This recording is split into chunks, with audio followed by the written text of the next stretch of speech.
Super Sarvana Stores. Left side OMR, right side ECR. நடுவுல உங்க Stepstone Secret Plots. Beach Resort Plots just 24 lakhs onwards. Call 96268 99268. தாவேகாக்கு இருக்கிற force எந்த கட்சிக்கும் இல்லை sir, அது எல்லாருக்குமே தெரியும். என்ன ஃபோர்ஸ்? ஆளும் கட்சியும் சரி எடுத்துக்கோங்க, இப்போ பிரசன்ட் கட்சி எடுத்துக்கோங்க, லைக் இதுக்கு முன்னாடி இருந்த கட்சியும் எடுத்துக்கோங்க. இவங்க பண்ணுறது இவங்களுக்கு தெரியும், இவங்க பண்ணுறது இவங்களுக்கு தெரியும், மாற்றி மாற்றி பண்ண ஒரு டெவலப்மெண்ட் ஒன்றுமே கிடையாது. உண்மையில பார்த்தீங்கன்னா எங்கள் தளபதியை பார்த்துட்டு எங்களோட தாவேகாவை பார்த்துட்டு அவங்களுக்கு ஒரு பயம் வந்துடுச்சு சார். எலெக்ஷன்ஸை நாங்கள் மீட் பண்ணல, இருந்தாலுமே நாங்கள் ஒரு எதிர்கட்சி மாதிரி ஒரு ஃபோர்ஸ்டாக நாங்கள் வந்து கேள்விகள் கேட்குறோம். இப்போ வரைக்கும் இதுக்கு முன்னாடி இருக்கிறவங்க கேள்வி கேட்டாங்களா எனக்கு தெரியாது சார். நாங்கள் கேள்விகள் கேட்குறோம் சார். எந்தெந்த விஷயத்தில் கேள்வி கேட்டீங்க? எத்தனை ஆர்ப்பாட்டம் நடத்துனீங்க? நான் இதுக்கு முன்னாடியில் வந்து நான் எலெக்ஷன்ஸ்னால் ஏதோ மாதிரி இருப்பேன். தளபதி வந்ததுக்கப்புறம் நான் வந்து ரொம்ப சீரியஸாக இருக்கேன். இதுதான் விஷயம், ஓ இப்படி தான் கொள்ளையடிக்கிறாங்களா, இதெல்லாம் நான் தெரிஞ்சுக்கிறேன்னா. இந்த எலெக்ஷன்ஸ் 2026 எலெக்ஷன்ஸ் ஒரு ரெவல்யூஷன் கிரியேட் பண்ணோம் சார்.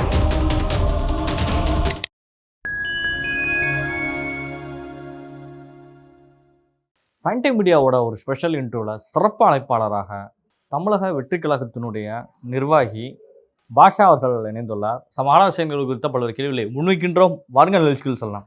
வணக்கம். வணக்கம் சார். 2026 சட்டமன்ற தேர்தல் வந்து பரபரப்பான வேலைகள்லாம் இப்போ நடந்துட்டு இருக்குது தமிழ்நாடு ஃபுல்லாக. நம்ம எந்த ஒரு இன்டர்வியூவில் எந்த ஒரு கெஸ்ட் வந்து உட்கார்ந்தாலும் முதல் கேள்வி இந்த கேள்வி தான் முன்வைக்கிறேன். 26 சட்டமன்ற தேர்தல் நோக்கி தான் எல்லாருடைய பயணங்களும் இருந்துகிட்டு இருக்குது. இதுவரை விஜய் அவர்களுக்கு கூட்டணிங்கிறது உருவாகவே இல்லை. 234 தொகுதிகளிலும் வந்து தனித்து போட்டியிடக்கூடிய நிலையில் தான் இன்றைக்கி விஜய் கட்சி இருக்குது. 26 எப்படி ஜெயிக்க போகிறீங்க? எப்படி ஜெயிப்பீங்க? தாவேகாக்கு இப்போ இருக்க வரைக்கும் சார் கட்சிகள்லாம் இருக்குது சார். 50 இயர்ஸ் கட்சி, 60 இயர்ஸ் கட்சி, டிஎம்கே, ஏடிஎம்கே இருக்குது. ஆனால் தாவேகாக்கு இருக்கிற ஃபோர்ஸ் எந்த கட்சிக்கும் இல்லை சார், அது எல்லாருக்குமே தெரியும். என்ன ஃபோர்ஸ்? மக்கள் ஃபோர்ஸ், இளைஞர் அணி. எங்கே மக்கள் அலைகடலாம் தள்ளுறாங்கங்கிறீங்களா? ஆமாம் சார். மக்கள் தள்ளுறாங்களா, ரசிகர்கள் தள்ளுறாங்க? சார் ரசிகர்கள், மக்கள் ரசிகர்கள் இருக்காங்க. தளபதிக்கு அவ்வளோ ஃபேன் ஃபாலோவிங் இருக்குது, அவ்வளோ பெரிய ஃபேன் பேஸ் இருக்குது அவருக்கு. அவங்க எல்லாருமே வந்து ஒரு புது ஒரு அரசியல் மாற்றம் வரணுன்றதுக்காக எல்லாருமே வந்து போராட்டம் பண்ணுறாங்க. எல்லோரும் போராட்டம்ன்ற சென்ஸ் லைக் தளபதிக்காக நிற்கிறாங்க, தளபதி சொல்கிற எல்லா விஷயங்களும் செய்கிறாங்க. தளபதி என்ன சொன்னார், மக்கள் என்ன செஞ்சாங்க? ஓகே, தளபதி என்ன சொன்னார், ஓகே நெக்ஸ்ட் என்ன ரோடு ஃபெசிலிட்டி நல்லா இல்லைன்னு சொன்னார், ஹாஸ்பிட்டல் ஃபெசிலிட்டி நல்லா இல்லைன்னு சொன்னார். ஸோ என்னென்ன மக்களோட குறைகள் எல்லாத்தையுமே வந்து எடுத்து சொன்னார். ஸோ இப்போ வரைக்கும் பார்த்தீங்கன்னா ஆளும் கட்சியும் சரி எடுத்துக்கோங்க, இப்போ பிரசன்ட் கட்சி எடுத்துக்கோங்க, லைக் இதுக்கு முன்னாடி இருந்த கட்சியும் எடுத்துக்கோங்க. ஸோ இவங்க என்னென்ன பண்ணால் இவங்க பண்ணுறது இவங்களுக்கு தெரியும், இவங்க பண்ணுறது இவங்களுக்கு தெரியும், மாற்றி மாற்றி பண்ண ஒரு டெவலப்மெண்ட் ஒன்றுமே கிடையாது. ஃபஸ்ட்டு கேள்வி கேட்கல யாருமே. ஃபஸ்ட்டு கேள்வி கேட்க ஆள் இல்லை. ஃபஸ்ட்டு கேள்வி கேட்கல. இப்போ இவர் வந்து தான் கேட்குறாருங்க. தளபதி வந்ததுக்கப்புறம் மக்களில் வந்து யூத்தில் வந்து ஃபஸ்ட்டு ஒரு எனர்ஜி வந்துருக்கு. ஒரு வந்து அரசியல்ன்றது வந்து இதுக்கு முன்னாடி வந்து ஏதோ இவங்க வந்தாங்க அவங்க வந்தாங்க, விஜயகாந்த் வந்தப்பே வந்துருச்சு அந்த ஒரு எழுச்சி. ஓகே எழுச்சி வந்துடுச்சு, பட் ஆனால் அவங்களால வந்து ப்ராப்பராக ஹேண்டில் பண்ண முடியல, டிசால்வ் ஆகிடுச்சுல்ல. அது ப்ராப்பராக டிசால்வாக ஹேண்டில் பண்ணி இருந்திருக்கலாம், மேபி தெரியல, அது டிசால்வ் ஆகிடுச்சு. ஸோ எங்களுக்கு இருக்கிற ஒரு ஃபோர்ஸ் வந்து எந்த கட்சிக்கும் கிடையாது சார்.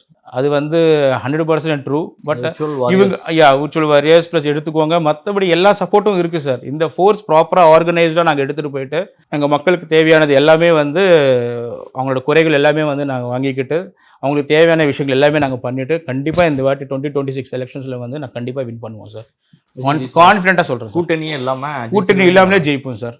234 தொகுதிகள்லையும் 234 தொகுதியிலையும் மக்கள் தயாராக இருக்காங்க. எல்லாமே தயாராக இருக்காங்க சார், ரெடியாக இருக்காங்க sir. We ready to face it sir. இன்னமும் 234 தொகுதியில் ஒரு 10லேருந்து 15 தொகுதி வரைக்கும் தான் விஜய் போயிருப்பார்னு நினைக்கிறேன்.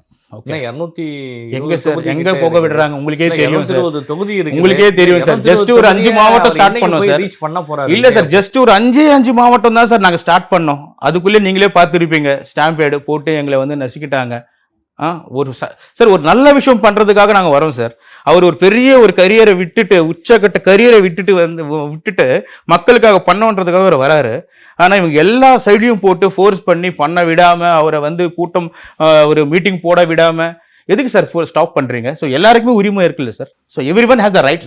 தலைவன்கிறவர் வந்து தடைகளை உடைச்சிட்டு தானே வரணும். உடைச்சிட்டு வந்துட்டு தானே சார் இருக்காரு. எங்க சார் நிக்கிறாரு? உடைச்சிட்டு வந்துட்டு தானே இருக்கிறோம் நாங்க. வாரத்துல ஒரு 2 போதும் சார். எங்க தலைவர் மற்ற தலைவர் மாதிரி கிடையாது சார். எங்க தலைவர் வெளில வந்தாருன்னா பாத்தீங்களா சார்? கூட்டம் பாத்தீங்களா சார்? எப்படி இருக்கு பாத்தீங்களா சார்? எவ்வளவு கிரௌடு சார்? சார் இதுக்கு சார் க்ரௌடா உங்களுக்கே தெரியும் சார். ஒரு கூட்டத்தை பார்த்தீங்கன்னா லைக் போன லாஸ்ட் டைம் இப்போதானே சார் இந்த கூட்டத்தில் ஸ்டாம்பேடு இதெல்லாம் போட்டு ரெஸ்ட்ரிக்ஷன்ஸ் இதெல்லாம் போட்டு தானே சார் நாங்கள் 5,000 மெம்பர்ஸை வச்சுக்கிட்டு நாங்கள் பண்ணி ரெஸ்ட்ரிக்டடாக பண்ணிக்கிட்டு இருக்கோம் சார். நாங்கள் கரூர் இன்சிடென்ட் சொல்கிறீங்க, நீங்கள் அது மாதிரி பாண்டிச்சேரியில் நடந்த கூட்டம், ஈரோட்டில் நடந்த கூட்டம், சேலம் கூட்டம்னு வேலூர்லன்னு வரிசையாக நீங்கள் சொல்லலாம். ஒரு 10-15 கூட்டங்கள் வந்துட்டு சொல்லலாம். விஜய் போராடாமெல்லாம் க்ரௌடு வருது, அதனால வந்து விஜய்க்கு வாக்கு விழுந்துரும் அப்படின்னு நீங்கள் சொல்கிறீங்க. நேற்று கூட தான் விஜய் ஒரு திருமணத்திற்கு சென்றிருந்தார், அங்கே எவ்வளோ க்ரௌடு வந்துச்சு சார்? அது திருமணம்ன்றது வந்து ஒரு பிரைவேட்டாக நடக்கிற ஒரு விஷயம் சார், அது ஒரு பப்ளிக் மீட்டிங் கிடையாது. நீங்கள் நல்லா விஜய் வெளியில் வந்தாலே க்ரௌட் அப்படிங்கிறீங்களா சார்? அது வந்து தோழர் நல்லகண்ணன் அவர்களுடைய மறைவிற்கு விஜய் அஞ்சலி செலுத்தினார். மொத்த தமிழ்நாட்டில் விஜய் ரசிகர்களும் அஞ்சலி செலுத்துறதுக்கு வந்தாங்களாங்க சார்? விஜய் எங்க போறாருன்றதுதான் சார் மேட்டர். வந்து கிரௌடு ஃபார்ம் ஆயிருது, விஜய் போனால் வந்துட்டு லட்சக்கணக்கில் தள்ளுறாங்கிறீங்க. எங்க தள்ளுறாங்க? நீங்க ஒரு இடத்துக்கு விஜய் போறாருன்னு அறிவிப்பு கொடுக்கும் பொழுது அந்த கிரௌடு வருது. ஆமா சார், மக்களுக்காக ஒரு விஷயம் பண்றதுக்காக கண்டிப்பா நம்ம வந்து சொல்லிட்டு தானே வரணும் இல்லையா? ஸோ மக்களுக்காக நான் போகும்போது எல்லாரும் வரதான் செய்வாங்க. இதே கிரௌடு வந்து ஏடிஎம்கேக்கும் வருது, டிஎம்கேக்கும் வருது, எல்லாருக்குமே வருது. என்ன சார் சொல்றீங்க? ஏடிஎம்கே டிஎம்கே கிரௌடும் எங்க தாவிக்காக்கு வர கிரௌடு ஒன்னா? ஆமா. Are you serious sir? 300 500 quarter biryani இந்த கிரௌட் சார். அது நம்ம கிரௌட்லாம் அப்படி இல்ல சார். ட்ரூவா ஹானஸ்டா லாயலா வர கிரௌட் சார். அன்பு லவ்வுக்காக வர கிரௌட் சார். இது தளபதிக்காக வர கிரௌட் சார். டிஎம்கே அப்படி நீங்க சொல்ற இடத்துல எந்த டிஎம்கே ஏடிஎம்கே கூட்டத்துல வந்துட்டு 500 பேர் 1000 பேர் தான் நீங்க பாத்தீங்க. நீங்க ஒரே ஒரு 2 வீடியோ எனக்கு எடுத்து காட்டுங்க. 500 பேர் 1000 பேர் தான் வந்தாங்க, இதுல ஒரு 10,000 பேர் தான் வந்தாங்க சொல்லுங்க. உங்களுக்கு எவ்வளவு கிரௌட் வருதோ அதே கிரௌட் வந்து எல்லா கட்சிக்கும் வருது. தேமுதிக மாநாட்டுல ரொம்ப சந்தோஷம் சார், வந்தா ரொம்ப சந்தோஷம் சார். எனக்கு காசு கொடுத்தா சார் அந்த கூட்டத்துக்கு எங்க கூட்டத்துக்கு வானத்துக்கும் பூமிக்கு வித்தியாசம் இருக்கு சார். எங்க கூட்டம் எல்லாம் வந்து பாத்தீங்கன்னா பியூரா வந்து தளபதிக்காக எங்க அண்ணனுக்காக வர ஒரு கூட்டம் சார். அது முழுக்க நாளைக்கு காலையில கண்டிப்பா சார் டிவிக்கு 2026ல நாங்க தான் ஜெயிக்க போறோம். இந்த ஃபோர்ஸ் ஆர்கனைஸ்டா எடுத்துட்டு போயிட்டு நாங்க ப்ராப்பரா எல்லாருமே அரசியல் வர எல்லாருமே ஜெயிக்க போறோம்னு சொல்லுவாங்க. யாரும் தோக்க போறோம்னு சொல்லி யாரும் அரசியல் வர போறது இல்லை. நீங்க ஜெயிக்க போறோம்னு சொல்றீங்க சார். அப்ப மக்களுக்கு கொடுக்கறதுக்கு என்ன திட்டம் வச்சிருக்கீங்க? உங்களோட மேனிஃபெஸ்டோ என்னங்கிறது விஜய் வந்து இன்னும் ஒரு 2 சொல்லுவாங்க, தளபதி அறிவிப்பாரு. விவசாயிகளுக்கானது சொல்றீங்க, நிறைய விஷயங்கள் சொல்றீங்க. ஏற்கனவே சீமான் அவர்களே வந்துட்டு சொல்றாரு. சீமானோட கட்சியை சேர்ந்தவர்கள் சொல்றாங்க, பல இன்டர்வியூல சொல்லிட்டு இருக்காங்க. நீங்க அண்ணன் என்னெல்லாம் வந்துட்டு அவருடைய கொள்கையிலேயோ ஒரு மேனிஃபெஸ்டோல என்னெல்லாம் வெளியிட்டாரோ தேர்தல் வாக்குறுதியில் அதெல்லாம் ஃபுல்லாக விஜய் எடுத்து தான் பேசிட்டு இருக்காரு. அங்கங்கே ஒன்னொன்னா எடுத்து காப்பி பண்ணி தானே போடுறீங்கன்னு சொல்றாங்க. இதை என்ன சொல்றீங்க சார்? அப்படின்னு பார்த்தீங்கன்னா இப்போ இருக்கிற பிரசன்ட் சிஎம்ஏ பார்த்தீங்கன்னா எங்கள் தளபதியை பார்த்தா காப்பி பண்ணுறாரு சார். என்ன காப்பி பண்ணாரு? என்ன காப்பி பண்ண? மேடையெல்லாம் பார்த்தீங்களா சார்? இதுக்கு முன்னாடி மேடை நாங்கள் போட்ட மாநாட்டு அந்த ரேம்ப் வாக்குல இருந்து சரி இது எல்லாமே பார்த்தீங்கன்னா எங்கள் தளபதி போட்டதானே சார் பேசு. இதை பார்த்து இதையும் ஃபாலோ பண்றீங்க. இது ரேம்ப் வாக் ஏற்கனவே ஆந்திராவில் ஜெகன்மோகன் ரெட்டி போட்டாரு. மேபி சார் இங்க தமிழ்நாடுல தமிழ்நாட்டுல தளபதி தானே சார் போட்டாரு. தளபதி தானே சார் அவ்வளவு கூட்டம் வந்தது. அதை பண்றது பின்னாடி வந்து ஒரு ஸ்ட்ராட்டஜி டீம் தானே பண்றாங்க. யார் சார் பண்ணாங்க? ஒரு டீம் தான் திமுகவுக்கும் பண்ணுது, அதிமுகவுக்கும் பண்ணுது, ஜெகன்மோகனுக்கும் பண்ணுது, மம்தாவுக்கும் பண்ணுது. இதெல்லாம் பேஸ் பண்ணி தானே பண்றாங்க. இதுல விஜய் அவர்களை பார்த்து இவங்க கத்துக்கிட்டாங்கன்னு எப்படி சொல்லுவீங்க? விஜய் அவர்களை பார்த்து கத்துக்கல சார். எங்க தளபதி வந்து பண்ற ஒரு அந்த ஃபேஸ் லிஃப்டிங் பொசிஷனை வந்து இவங்க பார்த்துக்கிட்டு ரெஃபரலா பார்த்துட்டு காப்பி கேட் மாதிரி இவங்களும் பண்ணிக்கிட்டு போயிட்டு இருக்காங்க. இதுதான் நான் சொல்லுவேன் சார். அவர் விஜய் பண்றதுதான் அவங்க பண்றது மாதிரி இவங்க காப்பி கேட் பண்ணிட்டு சார். அவங்களுக்கு உண்மையிலே பார்த்தீங்கன்னா எங்க தளபதியை பார்த்துட்டு எங்களோட தேவைக்காவை பார்த்துட்டு அவங்களுக்கு ஒரு பயம் வந்துடுச்சு சார். எங்க ஃபோர்ஸ் பார்த்துட்டு ஒரு பயம் வந்துடுச்சு. இத்தனைக்கு உண்மையா சார் நாங்க வந்து 2.5 years ஆயிடுச்சு சார் கட்சி ஸ்டார்ட் பண்ணிட்டு. ஒரு வாட்டியும் நாங்க வந்து எலெக்ஷன்ஸை நாங்க வந்து மீட் பண்ணல சார். எலெக்ஷன்ஸை நாங்க மீட் பண்ணல. இருந்தாலுமே நாங்க ஒரு எதிர்கட்சி மாதிரி ஒரு ஃபோர்ஸ்டா நாங்க வந்து கேள்விகள் கேட்கிறோம். இப்போ வரைக்கும் இதுக்கு முன்னாடி அவங்க கேள்வி கேட்டாங்களா எனக்கு தெரியாது சார்.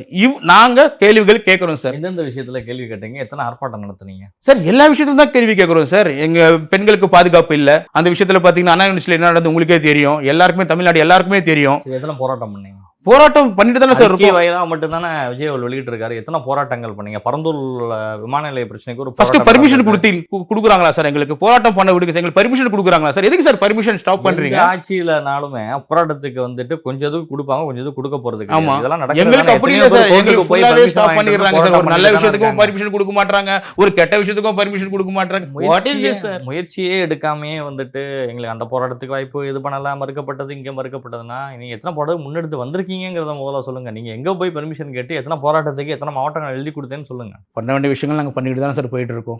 உங்களுக்கு எல்லாமே தெரியும். நாங்கள் பர்மிஷன் கேட்டு தான் இருக்கோம். அங்கங்கே பர்மிஷன் வந்து டிக்ளைன் பண்ணிக்கிட்டே தான் சார் இருக்காங்க. ஸோ நாங்கள் இப்போ இந்த பர்மிஷன் இதெல்லாம் விட்டுருங்க சார். எங்களுக்கு இதெல்லாம் தேவையில்லை சார். நெக்ஸ்ட் எங்களுக்கு இருக்கிறது வெரி ஷார்ட் டைம் தான். இந்த ஷார்ட் டைமில் நாங்கள் கொஞ்சம் எங்களோட ஃபோர்ஸை ஆர்கனைஸ்டாக உட்கார வச்சுட்டு நாங்கள் ப்ராப்பராக நாங்கள் ஒர்க் பண்ணாலே கோஆர்டினேஷனாக ஒர்க் பண்ணாலே போதும் சார் எங்களுக்கு. அதுவே போதும். இதுவே எனக்கு போதும் சார். எங்களுக்கு எக்ஸ்பீரியன்ஸாக தேவையில்லை சார். இது ஒரு கம்பசூத்திரம் கிடையாது சார். இப்போ வரைக்கும் நடந்தது எல்லாமே வந்து ஊழல் தான் சார். இப்போ வரைக்கும் நடந்தது எல்லாமே ஊழல் தான் சார். அது எல்லாருக்கும் வெட்ட வெளிச்சமே எல்லாரும் தெரிஞ்சிடுச்சு சார். இதுக்கு முன்னாடி அரசியல் எப்படி இருக்கும் தெரியும் சார். ஒரே ஒரு மீடியா தான் இருந்தது. அவங்க போடுறது தான் நியூஸ், அவங்க போடுறது தான் எடிட்டிங். இப்போ அப்படி கிடையாது. Everyone has mobile. எல்லார் கையிலயும் மொபைல் இருக்கு. சின்ன வயசு குழந்தையிலேருந்து பெரியவங்க வரைக்கும் எல்லாரும் அரசியல் கத்துக்கிறாங்க. இப்போ இன்னொரு பியூட்டி என்ன தெரியுமா சார், தாழை எங்க தளபதி வந்ததுக்கு அப்புறம் எல்லாரும் அரசியல் கத்துக்கிறாங்க சார். அரசியல் தெரிஞ்சுக்கணும்னு நினைக்கிறாங்க. அது நல்ல விஷயம் இல்லை சார். நான் நிறைய பேர்கிட்ட சர்வே எடுத்த நிறைய பேருக்கு அண்ணா சூப்பர் அண்ணா, நான் இதுக்கு முன்னாடியெல்லாம் வந்து நான் எலெக்ஷன்ஸ்னா ஏதோ மாதிரி இருப்பேன். தளபதி வந்ததுக்கு அப்புறம் நான் வந்து ரொம்ப சீரியஸா இருக்கேன். இதுதான் விஷயம். இப்படிதான் கொள்ளையடிக்கிறாங்களா, இதெல்லாம் நான் தெரிஞ்சுக்கிறேன்னா இது ஒரு நல்ல ஒரு விஷயமா இருக்குண்ணா. எங்களுக்கு நல்ல விஷயம் தானே சார் இது. ஒரு லீடர் வராரு, லீடர் மூலியமா யங்ஸ்டர்ஸ் எல்லாருமே வந்து ஒரு என்லைட் ஆகுறாங்க. என்லைட் ஆகிட்டு ஒரு நல்ல பாதைக்கு போகணும்னு ஆசைப்படுறாங்களே சார். அது ஒரு நல்ல விஷயம் தானே sir. So I think like என்னோட தளபதி என்னோட விஜய் அண்ணாவுக்கு ஒரு நல்ல குவாலிட்டி இருக்குது சார். லீடர் குவாலிட்டி இருக்குது சார். நீங்கள் இவ்வளோ நேரம் நீங்கள் பேசுனீங்க, நான் அதை கேட்டேன் நிறைய விஷயங்களா. நீங்கள் நல்ல விஜய் அவர்கள் வந்ததுக்கப்புறம் வந்து நிறைய அரசியல் வந்து இளைஞர்கள் கற்றுக்கிட்டாங்க, தெரிஞ்சுக்கிட்டாங்க, ஆர்வப்படுறாங்க, பார்க்குறாங்க அப்படின்னு சொன்னீங்க. எந்த கட்சியினுடைய தலைவனுடைய வாகனங்களை எல்லாம் வந்துட்டு பின்னாடி பைக்கில் வந்துட்டு ஃபாலோ பண்ணி போய் டயர் கட்டியில் போய் எத்தனை பேர் வந்துட்டு இருக்காங்க? எந்தெந்த கட்சி நடந்துட்டு இருக்கு சார்? இதுக்கு முன்னாடியே ஆன்சர் கொடுத்துட்டேன் சார். தளபதிக்கு இருக்கிற ஃபோர்ஸ் அந்த மாதிரி ஃபோர்ஸ் இருக்கு சார். தளபதியே சொல்றாரு, ப்ளீஸ் வேணாம்ப்பா, ஃபாலோ பண்ணாதீங்கப்பா, ப்ளீஸ்ப்பா. ஆனா முடியாது sir. They are crazy about Thalapathy. They are crazy sir. They want to see as a CM. அதுதான் சார். அவருமே பாருங்க, உச்சக்கட்ட கரியரை விட்டுக்கிட்டு எதுக்கு சார் வராரு? அவர் சார் இப்போ அவருக்கு சொத்து இல்லையா சார்? எவ்வளவு சொத்து இருக்கு சார் அவருக்கு? இதே விஷயத்த வந்து எல்லாருக்குமே சொல்லலாம். உதயநிதி ஏன் அரசியலுக்கு வந்தாரு? அப்பா சிஎம், தாத்தா சிஎம், ஏன் ஆப்வியஸ்லி சார் அவங்க ஃபேமிலி இன்ஃப்ளூயன்ஸ் இருக்கு அவர் மேல அரசியலுக்கு வர்ற எல்லாருமே உதயநிதி எல்லாருக்குமே அந்த ஒரு இது இருக்கு. ரொம்ப சந்தோஷம் சார். நல்ல டாபிக் எடுத்தீங்க சார். நீங்க சொல்றது வந்து விஜய் 1000 கோடி ரூபாய் விட்டுட்டு வந்துட்டாரு, 500 கோடி விட்டுட்டு வந்துட்டாருன்னு சொல்றீங்க. எல்லாருக்கும் அதே நிலைமை தானே? அரசியலுக்கு வர்ற எல்லாருக்குமே நிறைய பேர் அந்த மாதிரி தானே இருக்கிறாங்க. அப்படியே விட்டு வரல சார். அவங்க வந்துட்டு ஜாலியா சுத்திட்டு போலாமா? எதுக்கு அரசியல வந்து கஷ்டப்படணும், தொகுதியா போய் பேசணும், எதுக்கு அலையணும்ங்கிறது தானே இருக்குது. விஜய்க்கு மட்டும்தான் என்னமோ இழப்பு மாதிரி, மத்தவங்களுக்கு எல்லாம் இழப்புல. இதே உதயநிதி அவர்களும் ப்ரொடக்ஷன் கம்பெனி நடத்திட்டு போகலாமே. அவரையே வந்து அரசியலுக்கு வராரு. எல்லாருமே ஒரே நோக்கத்தோட சேவிங்கிறதான அரசியலோட ஒரு மெயினான ஒரு விஷயம். அதை பேஸ் பண்ணி தானே வராங்க. விஜய் அவர்கள் மட்டும் இழந்தார, மற்றவர்கள்லாம் இழக்கல அப்படின்னா இதை எப்படி எடுத்துக்கிறது? நீங்க என்ன சார், நீங்க தளபதிக்கும் இவங்களுக்கும் நீங்க கம்பேரிசன் பண்ணாதீங்க சார். நீங்க இவங்க தளபதி வந்து பாத்தீங்கன்னா முழுக்க அவரோட சொந்த உழைப்பில் சம்பாதிச்ச காசை வந்து செலவு பண்ணிக்கிட்டு, மக்களுக்கு செலவு பண்ணிக்கிட்டு, மக்களுக்காக ஏதாவது ஒன்று பண்ணணுன்றதுக்காக கரியரை விட்டுட்டு வந்தார் சார். இவங்க அப்படி கிடையாது சார். இது குடும்ப அரசியல் சார். இது குடும்ப அரசியல். அவங்க ஃபேமிலி பேக்ரவுண்ட் ஃபுல்லா அரசியல்.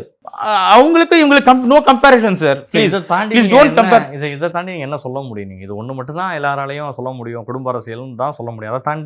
அதை தாண்டி வேற என்ன சார் சொல்லணும்? இப்போ வரைக்கும் சார் நீங்க போய் டைரக்டா பப்ளிக் கிட்ட கேளுங்க. பப்ளிக் அவங்களே வந்து நாங்களும் ஒரு ரீசன்ட் டைம்ஸ்ல ஒரு சின்ன சர்வே ரிப்போர்ட் ஒன்று எடுத்தோம் சார். நாங்கள் எல்லா சர்வே ரிப்போர்ட்லையும் பார்க்கும்போது பார்த்தீங்கன்னா எல்லாருமே வந்து எங்களுக்கு இது சரியில்லை, அது சரியில்லை, ரோடு சரியில்லை, மழை பெய்யும்போது வந்து ஃப்ளட்டட் ஆகிடுச்சுன்னா ஃபுல்லாக வந்து முட்டி வரைக்கும் தண்ணி.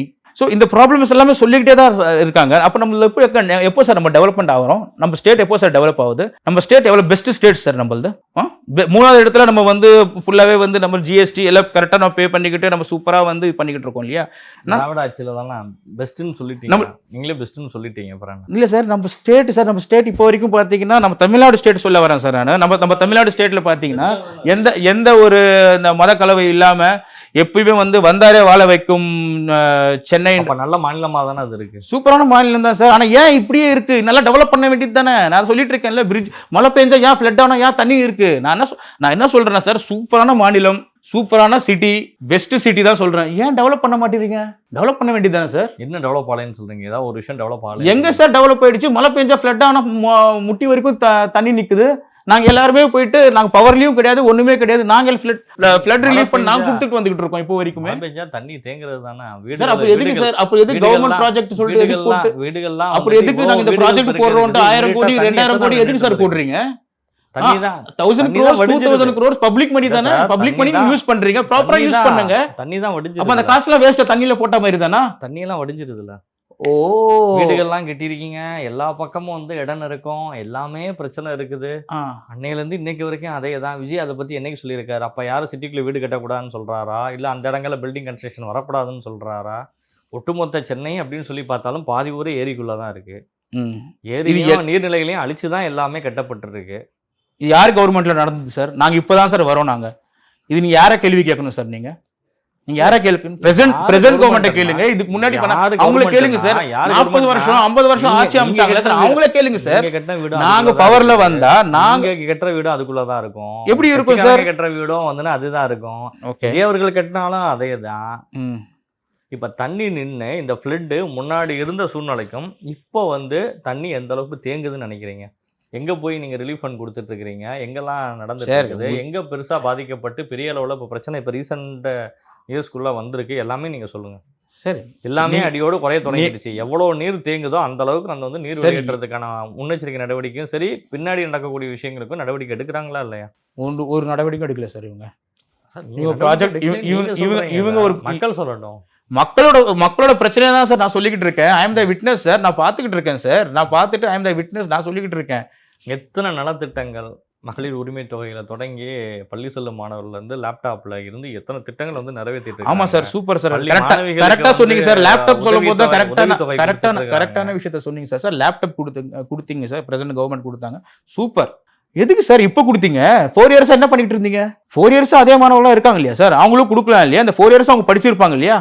இப்போ மட்டும் தான் படிக்கணுமா? இப்போ இந்த லேப்டாப் கொடுத்து இப்போ தான் படிக்கணுமா? இந்த 4 இயர்ஸா படிச்சிருப்பாங்க இல்லையா? அப்போ காசு இல்லையா நம்ம கிட்ட? கவர்மெண்ட்ல காசு இல்லைங்களா? நிதி நிலைமை பிரச்சனை தெரியாதா? என்ன பிரச்சனை சார்? நிதி நிலைமை எத்தனை லட்சம் கோடியில் கடனில் இருக்கா? அதே மீறி இவ்வளோ நலத்திட்ட பணிகளையும் வந்துட்டு ஒரு அரசாங்கம் வந்து செஞ்சுட்டு இருக்குல்ல சார். கடன்ல இருக்குன்னு சொல்றீங்க. பேசிக் நீட் சார் இது. இந்த பேசிக் நீட்ஸ்க்கும் வந்து நம்ம கிட்ட வந்து எதுவுமே கிடையாது. என்ன? கல்வி, சுகாதாரம். சொல்லுங்க, நீங்களே சொல்லுங்க சார். பேசிக் நீட் வந்து கல்வி, சுகாதாரம், ஹாஸ்பிட்டல் இதெல்லாமே இருக்குது. ஹாஸ்பிட்டல் வந்து ஹாஸ்பிட்டல் இருக்கு சார். ஹாஸ்பிட்டல் இருக்கு. இன்ஃப்ராஸ்ட்ரக்சர்ஸ் இல்ல சார். ஹாஸ்பிட்டல் இருக்கு.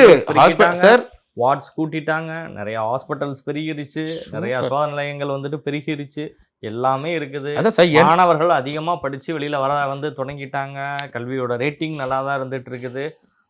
ஆசிரியர்கள் இல்லாத பள்ளிகள், மாணவர் இல்லாத பள்ளிகள் மூடுறாங்கன்னு சொல்லி ஒரு சில நீங்கள் ஸ்கூல்ஸையும் காலேஜஸையும் நீங்கள் காட்டிட்டு இதுதான் அரசோட நிலைமைன்னு சொன்னால், அப்போ நல்லா படித்து முன்னேறி போயிட்டுருக்கிற மற்றவங்களை என்ன சொல்கிறீங்க? மற்ற மாநிலங்களை காட்டிலும் கல்வியில் சிறந்த மாநிலமாக தானே தமிழ்நாடு இருக்குது. வீட்டில் எழுதி மாணவர்கள் பாஸ் ஆகி போயிட்டு தானே இருக்கிறாங்க. சார் நீங்களே கரெக்டாக பாயிண்ட் எடுத்து கொடுத்தீங்க சார். சொல்லுங்கள். இல்லைன்னு சொல்லுங்க. ஹாஸ்பிட்டல்னு சொன்னீங்க சார். இப்போ ஹாஸ்பிட்டல்ல வந்து நல்ல மதிப்பெண் எடுத்த மாணவர்களுக்கு உங்களுடைய தலைவர் விஜய் அவர்கள் ஆண்டுதோறும் வந்து சிறப்பு பரிசுகளை கொடுத்து கண்டிப்பா சார் கொடுத்துட்டு தான் இருக்கோம் சார். நாங்க கொடுத்துட்டு தான் இருக்கோம். நெக்ஸ்ட் வர யூத் ஸ்டூடெண்ட்ஸ்க்கும் நாங்க வந்து பாத்தீங்கன்னா அவங்களுக்கு தேவையான வாய்ப்புகள் எல்லாமே நாங்க வந்து ஏற்பாடு பண்ணி கொடுப்போம். அவங்களுக்கு ஒரு தைரியமா இருப்போம். நாங்க அவங்களுக்கு தேவையான எல்லா விஷயங்களும் நாங்கள் பண்ணி கொடுப்போம் சார். ஒரு நல்ல சார் ஹாஸ்பிட்டல் சொல்லும் போது ஒரு விஷயத்துக்கு ஞாபகம் வந்து சார். ஹாஸ்பிட்டல்னு சொல்றீங்க. ஹாஸ்பிட்டல் இருக்கு நம்ம கிட்ட. என் நம்பர் ஆஃப் ஹாஸ்பிட்டல்ஸ் இருக்கு. கவர்மெண்ட் ஹாஸ்பிட்டல்ஸ் இருக்கு. நீங்க சொல்ல இன்ஃப்ராஸ்ட்ரக்சர்ஸ் எல்லாமே இருக்கு. உள்ள ஸ்டாஃப்லாம் இருக்காங்களா? எவ்வளவு போராட்டம் பண்றாங்க சார் ஹாஸ்பிட்டலுக்குள்ள சார். ஒரு ஸ்டாஃப் இல்லாம சார் இப்போ ரீசன்ட் டைம்ஸ்ல போராட்டம் பண்றாங்க சார். ரீசன்ட் டைம்ஸ் சலுகைகளை கேட்டு தான போராட்டம் பண்றாங்க. அதான் சார் ரீசன்ட் டைம்ஸ் 70 பேர் வேலை பண்ற இடத்துல வந்து 7 பேரை வச்சு வேலை பண்றாங்களா சார்? இது எப்படி சார் சாத்தியம்? நீங்க சொல்லுங்க. மக்கள் தொகை பெருக்கத்துக்கு ஏத்த மாதிரி அரசு என்ன பண்ணணும்? நீங்க இன்ஃப்ராஸ்ட்ரக்சர்ஸ் இருக்கு சொன்னீங்க. அரசு ரெக்ரூட்மெண்ட் பண்ணிட்டு இருக்குது. சேலரி கொடுக்கணும். அதை கொடுத்துட்டு தான் இருக்கிறாங்க. எல்லாத்தையும் ஒரு அரசாங்கம் சமாளிச்சுட்டு தான் இருக்குது. எத்தனை போராட்டங்கள் இப்ப நடந்துட்டு இருக்குன்னு சுத்தி எனக்கு காட்டுங்க. நீங்க சொல்ற போராட்டங்கள் எல்லாமே என்னங்க சொல்றீங்க? ஸ்டில் இன்னுமே ப்ராப்ளம் போயிட்டு தான் இருக்கு சார். ரீசன்ட் டைம்ஸ்ல ஒரு நண்பர் வந்தாரு. அவரு ஒரு நல்ல பொசிஷன்ல இருக்காரு. அவர் வந்துட்டு சொல்லி இந்த மாதிரி பிரச்சனை இருக்கும்போது எங்க சார் இது மாதிரி ஒரு விஷயங்கள் இருக்கும்போது எங்க சார் நம்மளுக்கு மாறப்போகுது? அங்க வந்து பாத்தீங்கன்னா 70 பேர் ஒர்க் பண்ற இடத்துல வந்து 7 பேரை வச்சு வேலை பண்றாங்க சார். எத்தனை பேர் சஃபர் ஆயிட்டு இருக்காங்க சார். அவங்க எல்லாருமே வந்து ஒரு ஹோப்ல தான் சார் வராங்க. ஹாஸ்பிட்டலுக்கு போயிட்டு நம்ம குணமாயிடுவோம் தான் வருவாங்க. அங்க போயிட்டு வெயிட்டிங்ல நிக்க வச்சுக்கிட்டு அவங்கள போயிட்டு இன்னும் ப்ரெஷர் போட்டுக்கிட்டு ஸோ லைக் இதெல்லாம் எப்போ சார் மாறும்? இதெல்லாம் மாறணும் சார். சார் ஒரு நல்ல அரசாங்கம் என்ன தெரியுமா சார்? நான் ஒரே ஒரு விஷயம் தான் கேட்குறேன் உங்கள்கிட்ட. நான் திரும்ப கேட்குறேன். 140 கோடி மக்கள் வாழ்ற இந்தியாவில் எத்தனை கோடி அரசியல்வாதிகள் இருக்காங்க? எத்தனை கோடி அதிகாரிகள் இருக்காங்கன்னு சொல்லுங்க. ஓகே, ரேஷியோ படி பார்த்தா நீங்கள் என்ன சொல்ல முடியும்? அதே மாதிரி தான் 100 பேஷண்ட்ஸை ஒரு டாக்டர் தான் ஹேண்டில் பண்ண முடியும். ஒரு வருஷத்துக்கு வந்து இவ்வளோ பேர் தான் படித்து வெளியில் வர முடியும்னு இருக்குது. இருக்கிற ஃபெசிலிட்டியை வச்சு தான் எல்லாமே பண்ண முடியும். எல்லாருமே டாக்டர் ஆகிட்டா. ஆமாம் சார், எல்லாருமே டாக்டர் ஆகிட்டா அப்போ மற்றவங்க என்ன சொல்லுங்க? எல்லாருமே டாக்டர் ஆகிட்டாங்க, எல்லாரும் இன்ஜினியர் ஆகிட்டாங்க, எல்லாருமே கலெக்டர் ஆகிட்டாங்க அப்படின்னா. ஆமாம் சார், அதுக்கான வேலை வாய்ப்பு கொடுங்க சார். அதுக்கான வேலை வாய்ப்பு கொடுக்க கணக்கு நீங்க சொல்றீங்க அப்படின்னா வந்துட்டு அப்போ வந்துட்டு ஒருத்தருக்கு ஒருத்தர் ஒரு டாக்டர் இன்னொரு டாக்டரை தான் பார்க்கணும் உட்காந்தப்போ. ஒரு நர்ஸ் இன்னொரு நர்ஸை தான் உட்காந்துட்டு பேஷண்ட்டை ட்ரீட் பண்ண முடியும். நீங்கள் சொல்கிறது வந்து அப்படி தான் இருக்குது. ஒரு 30 மாணவர்களுக்கு ஒரு ஆசிரியருங்கிறது தான் இருக்கக்கூடிய நிலைமை. 30 மாணவர்களுக்கு 30 ஆசிரியர்கள் எப்படி போடுவீங்க நீங்கள்? அப்படிதான் நான் சொல்லியே சார் நாங்கள் 7 டாக்டர் இருக்காங்க, 6 டாக்டர் இருக்காங்கன்னு சார். சொல்கிறேன். அது வந்து பார்த்தீங்கன்னா இதெல்லாம் விஜய் வந்தால் மாற்றுவாருங்க சார். நீங்கள் சொல்கிற குற்றச்சாட்டு விஜய் வந்தா மாத்த எல்லாம் ஆர்கனைஸ்டா பண்ணுவார் சார். ஆர்கனைஸாக பண்ணுவாரு. கண்டிப்பா பண்ணுவார். ஆர்கனைஸ்டாக முன் வைக்கிறீங்க நீங்கள். ஆமாமா, கண்டிப்பா ஆர்கனைஸ்டா பண்ணுவார் அவர். இதுதான் மெயினான மெயின் பண்ண போறதே இது மட்டும் தான் சார். ரோட் ஃபெசிலிட்டி கண்டிப்பா பண்ணுவார். எஜுகேஷன் அதுக்கப்புறம் லா அண்ட் ஆர்டர் ரொம்ப ஸ்ட்ரிக்ட் பண்ணுவாங்க கண்டிப்பா. அது ஆல்ரெடி தளபதியே சொல்லியிருக்காரு சார். ஒரு வீட்டில் சார் சின்ன குழந்தைங்க இருக்காங்க இல்லையா, எல்லாருமே இப்போ வந்து மைனர் தாவேக்கில் இருக்கிறவங்க எல்லாரும் மைனர், அவங்களுக்குலாம் ஓட்டு இல்லைன்னு சொல்கிறாங்க இல்லையா. அந்த மைனருங்க எல்லாருமே வந்து தாவேக்காக்கு ஓட்டு போடுங்க, தாவேக்கான்னு சொல்லி வீட்டில் இருக்கிற மேஜருக்கு சொல்லி ஓட்டு போட வைக்கிறாங்க சார். ஸோ அந்த லெவலுக்கு இருக்காரு சார் தளபதி. அந்த லெவலுக்கு அவர் வந்து ஸ்கோர் பண்ணி வச்சிருக்காரு. ரிசல்ட் வந்தா தானே தெரியும் உங்களுடைய பவர் என்னங்கிறது. தேர்தல் கண்டிப்பா சார். இந்த எலெக்ஷன் வெளிவரும்போது தான் வந்துட்டு முழுமையா சார். இந்த எலெக்ஷன்ஸ் 2026 எலெக்ஷன்ஸ் ஒரு ரெவல்யூஷன் கிரியேட் பண்ணும் சார். ஒரு ரெவல்யூஷன் கிரியேட் பண்ணும் சார் 2026 எலெக்ஷன். அந்த அளவுக்கு விஜயனுடைய படை வந்து கண்டிப்பா சார் இருக்க போகுது இருக்க போகுது.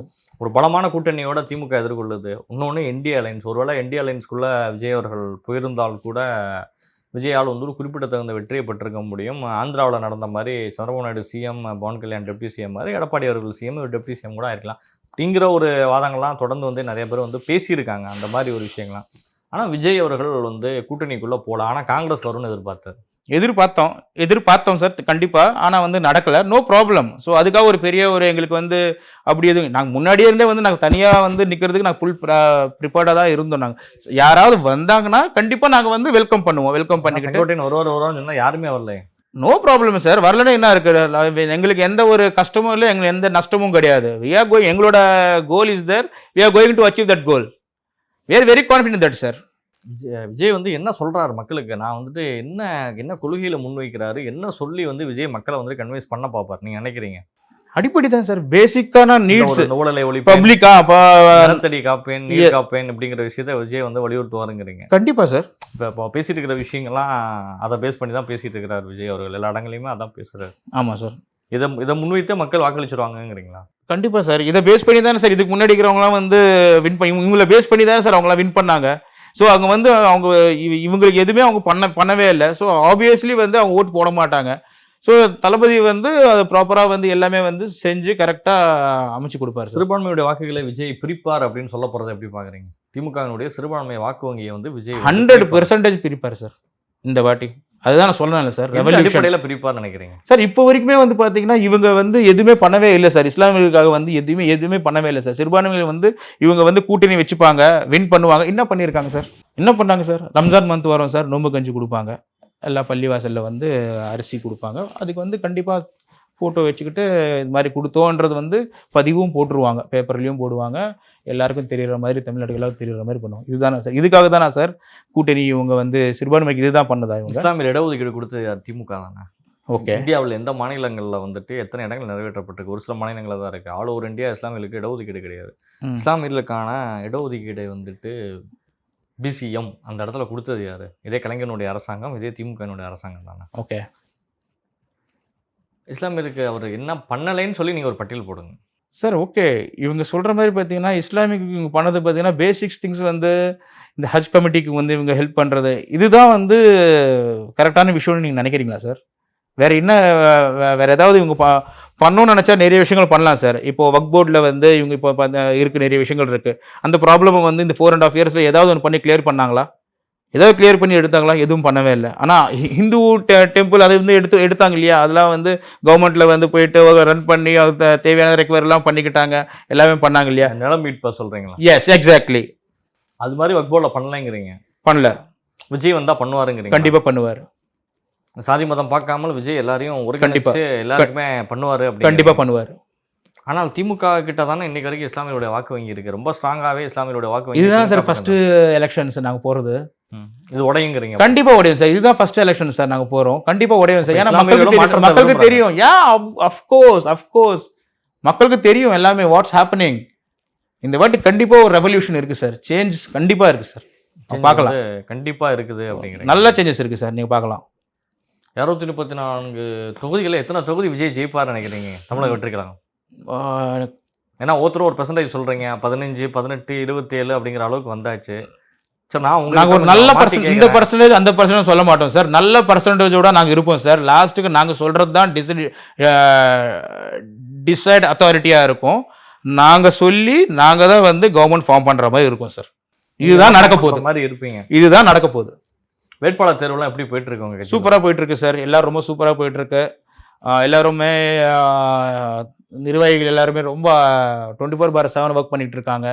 அவங்களோட வேலையும் விட்டுட்டு இந்த 2-3 மந்த்ஸ் வந்து ஏதோ அவங்களோட பர்சனலில் வந்து என்னோட உரிமைகளை அவங்களோட உரிமைகள் மாதிரி ஒர்க் பண்ணுறாங்க. 3 மந்த்ஸ் வந்து அவங்களோட வேலைகள் எல்லாமே விட்டுட்டு நாங்கள் ஒர்க் பண்ணுறோம் சொல்லும் போது எங்களுக்கெல்லாம் ரொம்ப மகிழ்ச்சியாக இருக்குது. பாருடா இது என்னடா இது, அங்கங்கே வந்து 300 ரூபா கொடுங்க 500 ரூபா கொடுங்க அப்படி சொல்லுவாங்க. இவங்க அப்படிலாம் பார்க்க மாட்டாங்க. நாங்கள் வந்து ஒர்க் பண்ணுறோம் 2 மந்த்ஸ். நாங்கள் வந்து அண்ணா எங்கிட்ட வந்து சொல்கிறாங்க, அண்ணா நாங்கள் 2 மந்த்ஸ் நான் வந்து சொல்லி பர்மிஷன் போட்டேன். நான் 2 மந்த்ஸ் நான் வந்து தேவைக்காக தான் ஒர்க் பண்ண போகிறேன்னா நீங்கள் சொல்லுங்கண்ணா, நான் என்னண்ணா பண்ணணும் நீங்கள் சொல்லுங்கண்ணா. தம்பி இந்த வேலை பண்ணிடானா, ஆனால் என்கிட்ட இந்த ஐடியா இருக்குண்ணா, இது இப்படி பண்ணலாண்ணா, இது பண்ணால் நம்ம சூப்பராக இருக்கும்ண்ணா. அப்படி ஒர்க் பண்ணும்போது பார்த்தீங்கன்னா எங்கள் இந்த சைடு பார்த்தீங்கன்னா ஒரே தாவேக்கா ஃபீவராக தான் இருக்கு. தாவேக்கா ஃபீவராக தான் இருக்கு. டைட்டிலே வச்சிடலாம், தாவேக்கா ஃபீவர். ஆப்டா இருக்கும் சார். கண்டிப்பா. ஆனால் இவ்வளோ நலத்திட்டங்களை வந்துட்டு திமுக வந்துட்டு பண்ணியிருக்காங்க. 5000 ரூபாய் கொடுத்துருக்காங்க. ஏடிஎம்கே ஒரு பக்கம் வந்து ஆண்களுக்கும் பேருந்து இலவசம்னு சொல்லியிருக்காங்க. இவ்வளோ சலுகைகள் இலவசங்களையும் வந்துட்டு வாரி கொடுத்துட்டு இருக்கும் பொழுது சிஸ்டமும் நிறையா வந்துட்டு பண்ணி கொடுத்த அப்புறமும் வந்துட்டு விஜய் எப்படி வந்து இதெல்லாம் பீட் பண்ணி ஜெயிப்பார்னு நினைக்கிறீங்க? மக்கள் மனங்கள் திமுக எல்லா பக்கமே தன் பக்கம் இழுத்து வச்சிருக்காங்க. ஓவராலாவே பெரிய ஆன்டி இன்கம்பன்சி அப்படிங்கிற அளவுக்கு வந்து கிரியேட் ஆகலை எங்கேயுமே சார். இப்போ இவங்க திமுக வந்து பார்த்தீங்கன்னா இப்போ ரீசெண்ட் டைம் கூட்டணி பற்றி பேசும்போது பார்த்தீங்கன்னா இவங்க 21 பேர் 21 கட்சி, ஆமாம் 20 மேற்பட்ட கட்சிகள் வந்து கூட்டணியில இருக்காங்க. கூட்டணியில எல்லாருக்குமே மேக்ஸிமம் இருக்காங்க சார். சீட் இருக்கு. ஸோ இவ்வளவு கூட்டணியில் இருக்கிறதுனால இவங்க ஜெயிச்சிருவாங்கன்னு நினைக்கிறீங்களா? இல்லை, அது மக்கள் தான் முடிவு பண்ண. நான் ஜெயிச்சிருவாங்கன்னு எப்படி சொல்லுவாங்க? மக்கள் தான் முடிவு பண்ண. ஓகே, பட் ஆனால் அவங்க வந்து ஜெயிச்சிருவாங்கன்னு நினைச்சிட்டு இருக்காங்க சார். ஜெயிச்சிருவாங்கன்னு நினைச்சு அது நடக்காது சார். இன்ஃபேக்ட் 2001லையும் இன்ஃபேக்ட் ரீசெண்ட் டைம்ஸில் நான் படித்தேன் சார். 2001லையும் வந்து பார்த்தீங்கன்னா இதே மாதிரி ஒரு பெரிய கூட்டணியோட இவங்க வந்து இருந்தாங்க. எலெக்ஷன்ஸ் இவங்க போனாங்க. அவங்க 31 சீட்ஸ் மட்டும் தான் ஏதோ வின் பண்ணாங்க. ஒரு மெகா கூட்டணியோட தான். ஆமாம், அப்பயுமே வந்து பார்த்தீங்கன்னா இவங்க ஒரு 31 சீட்ஸ் மட்டும் தான் இவங்க வின் பண்ணாங்க. ஸோ அதனால வந்து நம்ம வந்து செதற வேணாம். இவங்க இவ்வளோ கூட்டணி இருக்கிறாங்கன்றதுனால நம்மளுக்கு வந்து இவங்க வின் பண்ணிடுவாங்க, ஸோ இவங்களுக்கு வந்து ஸ்ட்ராங்காக இருக்கும்ன்றது வந்து கிடையவே கிடையாது சார். பொதுவாகவே ஒவ்வொரு தேர்தலையும் பார்க்கும் பொழுது இடதுசாரிகள் எந்த பக்கம் இருக்கிறாங்க அப்படிங்கிறத பார்த்து ஒரு வெற்றி வந்து தீர்மானிக்கப்படும். அவங்க தனியாக போயிட்டாங்க அப்படின்னா மட்டும்தான் வந்துட்டு ஒரு மாற்றங்கள் வந்துட்டு நிகழும். அந்த மாதிரி தான் இருந்திருக்கு. காங்கிரஸ் இடதுசாரிகள் இதுங்கிறது ஒரு பெரிய ரோல் வந்து ப்ளே பண்ணும் ஒவ்வொரு எலெக்ஷன் டைமில் வந்துட்டு இதாக இருக்கும். அப்படி பார்க்கும்பொழுது தேமுதிக போன்ற அரசியல் இயக்கங்கள் தான் ஒரு காலத்து தேமுதிக இருக்கும் பொழுது ஒரு பெரிய வெற்றி 2011 ஜெயலலிதா பதிவு செஞ்சாங்க. 16 எலெக்ஷன்லையும் ஒரு மக்கள் நல கூட்டணினால ஏடிஎம்கேக்கு ஒரு பெரிய பலன் கிடைத்தது. 21 எடப்பாடி வந்து மெகா கூட்டணி அமைக்காமல் போனதோட விளைவு வந்து ஒரு 2-3% வாக்குகளில் வந்துட்டு நிறைய தொகுதியில் இழந்தாங்க. ஆனால் 26லும் அதே விஷயந்தான் தொடர்கிறது. அவர்களுடைய இந்தியா லைன்ஸில் வந்து இன்னும் நிறைய கட்சிகள் இல்லை. ஆனால் டிஎம்கே வந்து ரொம்ப ஸ்ட்ராங்கான ஒரு லைன்ஸை வந்து கையில் வச்சுருக்காங்க. இதை வாக்கு சதவீதம் அடிப்படையில் சொல்லி பார்த்தாலுமே வந்துட்டு விஜய் அவர்களால் வாக்குகளை பிரிக்க தான் முடியும், ஜெயிக்க முடியாதுங்கிற வரக்கூடிய கருத்தை எப்படி பார்க்குறீங்க? அது எப்படி சார் வாக்கு பிரிப்பார், மறுபடியும் எப்படி ஜெயிப்பாருன்னா அது என்ன உங்களுக்கு புரியல சார். வாக்கை பிரிக்கலாம். ஓகே, ஒரு 10%, 15%, 12% கூட பிரிக்கலாம். சரிங்க, எப்படி ஜெயிப்பார்? ஓகே, எப்படி ஜெயிப்பாருன்னு எனக்கு didn't get your point what you are telling. எப்படி ஜெயிப்பார்? கண்டிப்பா ஜெயிப்பாரு. 30% ஓட் ஷேர் இருக்கு. இப்போ வரைக்கும் ஓட் ஷேர் இருக்கு. கண்டிப்பா நம்ம ஜெயிப்பாரு. நீங்க வந்து என்ன எப்படி ஜெயிப்பாரு பிரிப்பாருங்கிறேன், நீங்க வந்து ஜெயிப்பாருங்கிறீங்க. ஆமா, பிரிக்க மாட்டார் அவரு. 30% மேல எடுத்து ஜெயிப்பாருன்னு சொல்றீங்க. ஆமா, கண்டிப்பா ஜெயிப்பாருன்னு சொல்றேன் சார். 30-40% வாங்கிடுவாருங்கிறீங்க. எடுத்து விஜய் வந்து வெற்றி வாகை சூடுவாருங்கிறீங்க. கண்டிப்பா சார். சிஎம் ஆயிடுவாருங்கிறீங்க. சிஎம் ஆயிடுவார் சார். கான்ஃபிடண்டா இருங்க சார். நான் இது கான்ஃபிடண்டா இருக்கணும். நீங்க கட்சிக்காரங்க, நீங்க தான் கான்ஃபிடண்டா இருக்கணும். நான் அதுக்கு கான்ஃபிடண்டா இருக்கணும். இல்ல சார், நீங்களும் பப்ளிக்ல ஒருத்தங்க தானே சார். நீங்க அதுக்காக சொல்ல வரேன். சூப்பர் கான்ஃபிடண்டா இருங்க சார். சரி, 2026 கான்ஃபிடண்டா நீங்க ஒரு பாசிட்டிவான ஒரு தாட்டோட நீங்க அந்த எலெக்ஷனை வந்துட்டு பேஸ் பண்றீங்க. ரொம்ப ஸ்ட்ராங்காகவே மக்கள்கிட்ட கொண்டு போய் இது பண்ணிட்டு இருக்கீங்க. நாளைக்கு உங்களுக்கு கேண்டிடேட் வாய்ப்பு கிடைச்சா என்ன பண்ணுவீங்க? உங்கள் தொகுதிக்கு ஏதோ ஒரு தொகுதிக்கு உங்களுக்கு வாய்ப்பு கிடைச்சதுன்னு வச்சுக்கோங்களேன், என்ன பண்ணலான்னு இருக்கீங்க? சார் நான் கண்டிப்பாக சார் நான் திருவொற்றூர் சட்டமன்ற தொகுதியில் வந்து வேட்பாளராக நான் போட்டிருக்கேன் சார், நாமினேஷன் பண்ணியிருக்கீங்க. நாமினேஷன் பண்ணியிருக்கேன். சப்போஸ் தளபதி எங்கள் புஷி ஆனந்த் சார் இவங்க எல்லாருமே பர்மிஷனோட அவங்க வந்து சப்போஸ் நீங்கள் எடுத்துக்கு பண்ணுங்கன்னு சொன்னாங்கன்னா கண்டிப்பாக நான் வாங்கிட்டு பண்ணுவேன் சார். நான் கண்டிப்பாக நீங்கள் கண்டிப்பாக நாங்கள் தொகுதியில் என்னென்னலாம் பண்ணிட்டு இருக்கீங்க இப்போ? விஜய் அவர்கள் செய்வது சொல்வதெல்லாம் இருக்கட்டும், ஓகே, கேண்டிடேட்டாக நீங்கள் நிற்க போகிறேன்னு சொல்கிறீங்க, நீங்கள் வந்துட்டு விருப்ப மனுலாம் தாக்கல் பண்ணீங்க, தொகுதிக்குள்ளே என்ன பண்ணிட்டு இருக்கீங்க நீங்கள்? ஓகே சார், அது சார் தொகுதிகளில் இப்போ வரைக்கும் வந்து பார்த்தீங்கன்னா எங்கள் திருவொற்றூர் தொகுதி வரைக்கும் பார்த்தீங்கன்னா full and full fishery community தான் சார். நாங்கள் தொகுதி தான். ஆமாம் sir, full and fishery community தான் சார். அவங்களுக்கு தேவையான வந்து எஜுகேஷன் சிஸ்டம் கொடுக்கணும்னு நினச்சி பிளான் பண்ணிக்கிட்டு இருக்கேன் சார். நான் அவங்களுக்கு ஒரு நல்ல எஜுகேஷன் சிஸ்டம் கொடுக்கணும், அவங்களுக்கு ஒரு நல்ல இப்படி வேலை வாய்ப்பு, ஒரு அப்கிரேட் லெவலில், ஒரு ஃபேஸ் லிஃப்ட் லெவலில், ஒரு அப்கிரேட் லெவலில் சார். எங்கள் தொகுதி சார், திருவொற்றூர் தொகுதி பார்த்தீங்கன்னா ரொம்ப ரொம்ப டேலண்டடான பசங்க சார். எல்லாரும் டேலண்டட், இன்டெலிஜென்ட் சார். அவங்களுக்கு தேவையான விஷயங்கள் கொடுத்துட்டாங்கன்னா அவங்க ரெக்கை அப்படியே ஃப்ளை பண்ணிட்டு போயிடுவாங்க சார். என்னோட தொகுதியில் இருக்கிற பசங்க எல்லாருமே, திருவொற்றூர் தொகுதியில் பசங்க எல்லாருமே சார் ரொம்ப டேலண்டட் சார். அவங்களுக்கு தேவையான வேலை வாய்ப்பு, அவங்களுக்கு தேவையான நெசசிட்டி நீட்ஸ் கிடைக்கல சார். அது எல்லாமே வந்து நான் இருந்து என்னால் முடிஞ்சதில்லை சார். நான் கண்டிப்பாக அவங்களுக்கு தேவையானது எல்லாமே நான் பண்ணி, அவங்களுக்கு தேவையானதெல்லாம் பண்ணிவிட்டு நான் கண்டிப்பாக அவங்களை ஹாப்பி பண்ணுவேன் சார். நான் இளைஞர்களுடைய வாக்கு வங்கியால் விஜய் கண்டிப்பாக வந்துட்டு வெற்றி சூடுவாருங்க. எல்லாம் ரொம்ப கான்ஃபிடென்ட்டாக பேசியிருக்கீங்க இந்த ஷோவில். ஆமாம், நிச்சயமாக நீங்களும் ஒரு கேண்டிடேட்டாக நாமினேஷன் தாக்கல் பண்ணியிருக்கேன்னு சொல்கிறீங்க. ஆமாம் சார், விருப்பம் ஒன்று கொடுத்துருக்கீங்க. உங்களுடைய நோக்கங்கள் நிறைவேற நிச்சயமாக ஃபைன் டைம் மீடியா சார்பாக உங்களுடைய வாழ்த்துக்களை தெரிவித்துக் கொண்டு இந்த நிகழ்ச்சியில் கலந்து கொண்டு பல்வேறு கேள்விகள் பதில் தந்தமைக்கு நன்றி. Thank you sir. நன்றி சார்.